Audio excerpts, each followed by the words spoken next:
Welcome back, Asheville. Colonel Honeycutt is joining us again today to finish up the last 10 minutes of his interview from last Wednesday that was cut off due to a lost connection. So thanks for joining us again today, Colonel. My pleasure. I want to thank you and Devine there for bringing me back on, and do not want to put the radio station in a compromising situation. So let's stay right to the 10 minutes. I don't want an unfair advantage. Let's keep it fair across the board. Absolutely. So where we kind of started to lose you was when we started talking about healthcare. So let's just jump back into that. I'll ask you the question again. I kind of make this joke. I assume you don't believe in Medicare for all. But at the same time, I think it's obvious that we do have a problem here with healthcare, not only in our district, but in the country in general. Do you have any thoughts on or plans on how we could close the gap for our folks who are not covered at all or who are underinsured? Yes, ma'am. But we are tied to the federal government because that's where we pay in our taxes. So there's always going to be some government oversight. I think there is some things we can do better to help with those who are underinsured and those who are, we'll say, separated from larger facilities. I think if we get into mobile health for the areas that have no brick and mortar facilities, and we come up with a schedule and a rotation to help in those areas.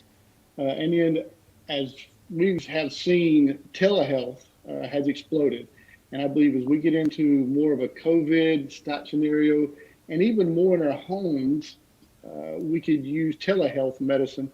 And I believe that should drive down the cost. I know you'll have an upfront cost with some kind of system you got to put in your home or a phone. But right now, technology can monitor your heart, technology can monitor your blood pressure. So those visits to the doctor, those should become streamlined and a little bit reduced. And then there's a list of procedures that would probably fall into that same category, whether it be for your diabetes, where you're monitoring, or you're monitoring your heart, and kidney functions. I believe those could be drove down price-wise and not having the hard stand visits. And because we're tied to the government with our taxes, having a standard pricing list, I don't think that's out of the question. We have, here's what is paid for out of the taxpayers' dollars, and there's a set limit. Now, there's going to be some that's more than others, and then you can have the ability to choose a doctor on your own based off that price. And then having primary care providers in a manner that is immediately available and predictable. Because right now, I think there's people who are underinsured, do not have primary care providers. So I think that that's the areas that I would like to see attacked. And as we come together and work a workable solution, and it's got to be bipartisan. This has got to be across the aisle. There's not going to be a Obamacare that fits everybody or Affordable Care Act that fits everybody. It's going to take both sides of the aisle working towards this solution. But something I'm very interested in, though. Yeah, well, it's very complicated, and I think there are a lot of different ideas floating around about how to resolve it, but I think you're correct. It will take a lot of cooperation. The Affordable Care Act, I think, got picked and, just All right, I've lost you. Can you hear piecemealed. me? I can hear you. I don't have any audio on you, so hang on a second. Let's see if we can get you back on here.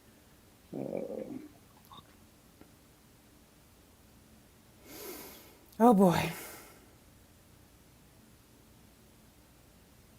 I can't hear you. If we get him back, I'll just splice it all together. Okay. So don't fret. Okay.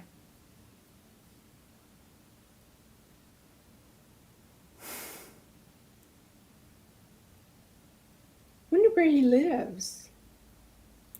I don't know. I know he's from Buncombe County, but I actually don't know where he lives now. Because I was wondering, is he out in the countryside where, maybe internet is spottier? Yeah. So, well, that was a good answer. So we can splice that one in. Okay. And we lost him right at the end of it or right at the beginning of you starting something else. So Yeah. Well, you can it's cut okay. my comments off, Yeah.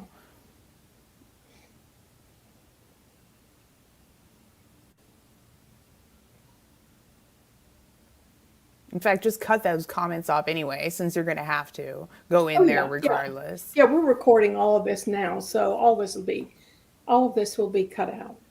I'm just making notes The on my time. timeline about where to start. Come on, honey. Come on, Colonel Honeycutt. You can do it. I think he's got his kids there helping him too.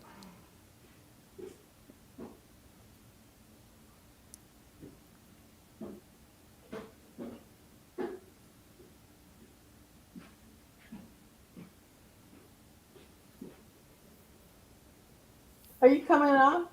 We're off the air We're off the air. for half an hour now. Mm. I can hear it. She hears it in there. Yeah, but we're off the air on the transmitter. Oh, wait downstairs.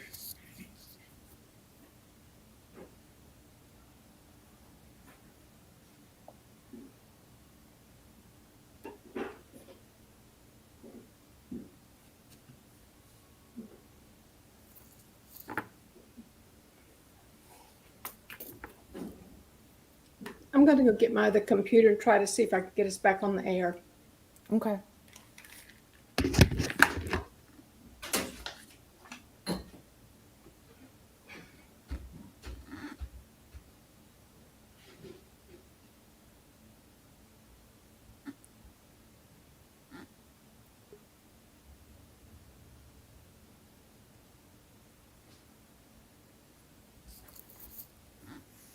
The stream is still on, so it's the transmitter up there where the elevator guys are working.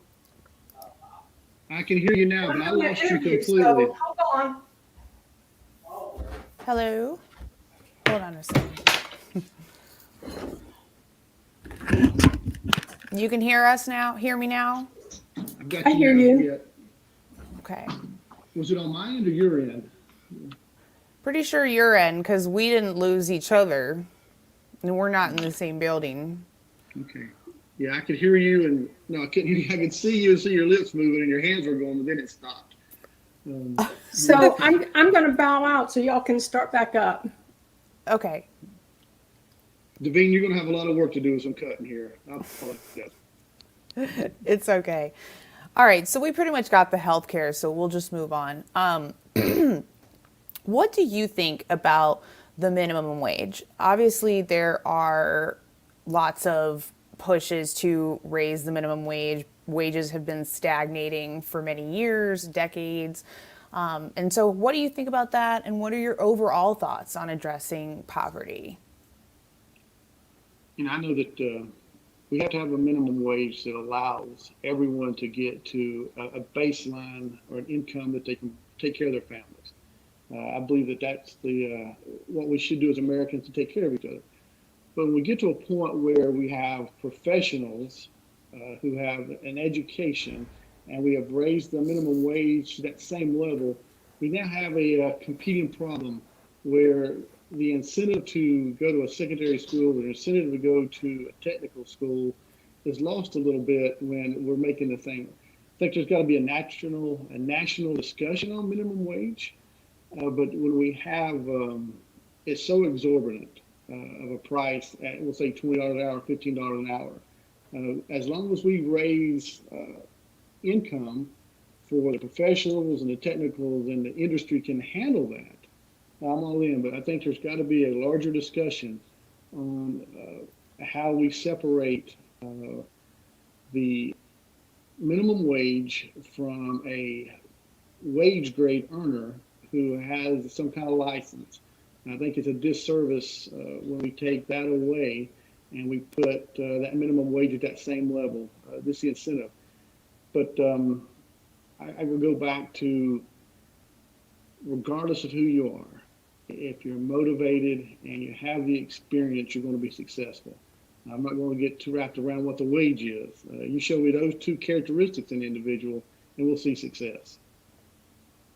I think ideally the idea behind raising the minimum wage would be sort of a rising tide raises all boats idea, which is that folks in professional jobs, et cetera, should also be paid more in many cases.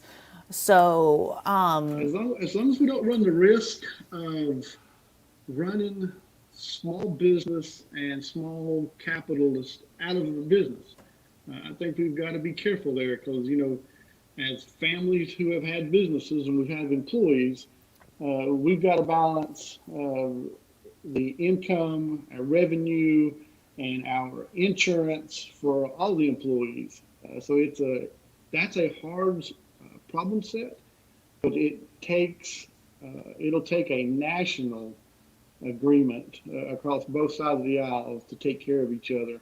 But yes, ma'am, acknowledge we need both to rise, but we just got to do it in a manner that is graduated, that takes into consideration that small businessman or a large businessman, because we don't want to get to a point where we drive a small businessman out because we put the minimum wage at a place where he's going to lose employees or can't compete with it.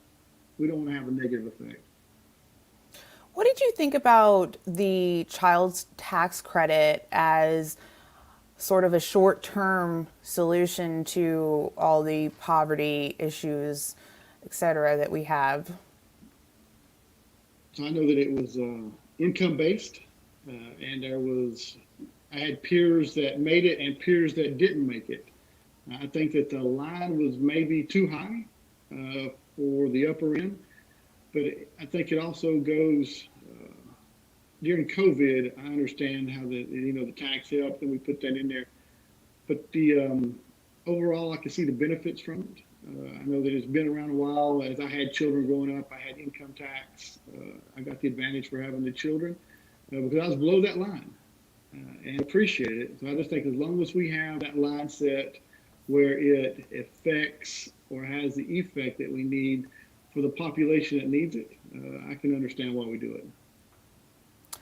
So, when earlier in the conversation the other day, when I was asking you about your thoughts on a woman's right to choose, you made a comment about not supporting the government ending life at the beginning nor the end of life. Am I getting that correctly? Yes, there would be And no. can I take that to mean that you do not support the death penalty, or am I getting it totally wrong? No, you're not getting it totally wrong. I'm talking about there's got to be we're a law and order country, and there's got to be a deterrence. And if you have committed a crime that the government has said that equals punishment by death, then you're punishment by death. We've got those on the books, and we've got to support it. So, but I am pro-life when it comes to a fetus in the womb and a individual to enter their life. But I believe you've got to have law and order. You got to have deterrence. So, no, ma'am. At that part, pro-life do not support taking away the deterrence of a life sentence or a execution. So, no, ma'am. Okay. Really quickly, Cawthorn was seen by Jay Carey, Democratic candidate Jay Carey, with a knife apparently in the back of his chair at the Henderson County School Board meeting last night. It's in the paper today in the Asheville Citizen Times. If indeed he did have a knife, that is a misdemeanor. I'm not sure the exact statute, but what are your thoughts on him repeatedly bringing weapons into inappropriate / illegal situations? So I understand why Madison carries. He has a right like anybody else. I'm sure that he's put into situations where he thinks he needs to carry and feels comfortable carrying, as every American who has the carrying the civil So I applaud him for that. I'm not going to use the word repeatedly because I haven't followed repeatedly. And I'm not going to speculate with what happened in Henderson County. I think that the courts are going to have to decide, and that's between Madison and the police. He should be treated like every other citizen, and if he violated a law, then be treated the same way. Our titles and our positions don't allow us to have rights and benefits that there are other citizens that do not. So we got to let the courts decide that. That's between Madison and the law enforcement. Okay. Before we wrap up on policy, are there any other topics that you would like to address that we have not yet touched upon? No, I think you and I've covered quite a bit over this last hour. I think we've hit my platform. I know we hit energy, we hit veterans, we've hit national defense, we've hit the economy. I think you've done a great job of putting me through the fire, putting me to the test, and I appreciate it. And hopefully we'll have an opportunity to meet again as we get closer. You know, we're 6 months out, and this is a marathon, and we've still got quite a ways to go. And I just want the voters to understand when they hear the name Rod Honeycutt, who they're looking at, and that I'm going to be a candidate who runs on honor, honesty, integrity, and selfless service. And that's what, when you go into the voting booth in March, I don't want anyone to have a reservation or a blink. I want to look at that name and say, that's a candidate that I'd be proud to serve in Western North Carolina. All right. Well, thank you so much for being here. Once again, you've been, go ahead. And I want to make sure that I cover one last thing with you. So, you know, we're all Americans. There's a lot of numerators and a lot of denominations. Denominators, correction. If you put on the top of that line, that math equation, no matter what the numerator is, not the sex, the race, the religion, what policy, what party you belong to, there's a whole vast array of stuff you could be labeled with. But on the bottom of that, it's all Americans. It all adds up to one American, one fight, and one team. So let's don't get too wrapped around the numerators. Let's get wrapped around the denominator on the bottom of that equation, and let's work together. Okay. All right. Great. Thank you. So once again, you've been listening to WPVM 103.7 on your dial and globally at WPVMFM.org. Thank you again to NC11 Republican congressional candidate Rod Honeycutt for joining me today to share his campaign and platforms with the community. Would you like to let the listeners know where they can find more information or reach you if they would like to? Oh, absolutely. If you'll go to CUTT for Congress, cutforcongress.com, you can reach us there on the web or send an email to info@cutforcongress.com, and we'll reply to you as quick as we can. The replies are coming straight from me. They're not coming from a automated person or automated equipment or another person. And before we sign off here, I'd like to say God bless you and God bless America and God bless our troops who are in harm's way today. Thank you so much. Don't forget that you can view this broadcast archived on WPVM's Facebook page or website, and tune in for upcoming candidate interviews on WPVM with Republican candidate Bruce O'Connell and Democratic candidate Eric Gash. Please note that you can also view past candidate interviews archived on the WPVM Facebook page and website. Thank you again and stay tuned.